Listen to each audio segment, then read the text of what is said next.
તાજેતરમાં રાજ્યમાં સ્થાનિક સ્વરાજની ચૂંટણીના પરિણામો સામે આવ્યા ત્યારે ભાવનગર મનપામાં ચૂંટાઈને આવેલા કોર્પોરેટરો કેટલું ભણેલા છે એ જોઈને મતદારોને પણ નવાઈ લાગશે। સામાન્ય રીતે શિક્ષિત ઉમેદવારો ચૂંટાઈને આવે તો વિકાસના કામો ઝડપથી થાય તેવું મનાય છે, પરંતુ ભાવનગરમાં કંઈક ઉલટું છે। ભાવનગર મનપામાં પ્રજાએ મત ખોબલે ખોબલે આપ્યા।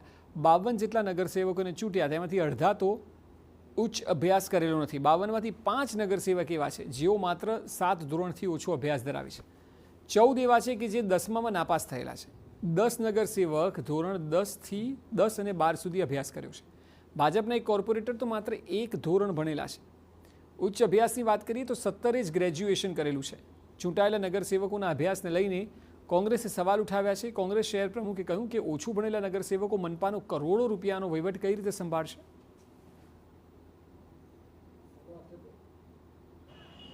ભાવનગર મહાનગરપાલિકામાં કોંગ્રેસ પક્ષે જે શિક્ષિત ઉમેદવારો આપ્યા હતા એને જનતાએ સ્વીકાર્યા નથી, પણ જનતાનો જે પણ નિર્ણય છે એ અમે શિરોમાન્ય રાખીએ છીએ। પણ ખાસ કરીને એક વાત કરીએ તો ભારતીય જનતા પાર્ટીના જેટલા ઉમેદવારો છે એમાં મોટા ભાગના 8 પાસ અને અશિક્ષિત છે, તો એ આટલો 9400 કરોડનો વહીવટ કઈ રીતે કરી શકશે, એક મોટો પ્રશ્ન છે।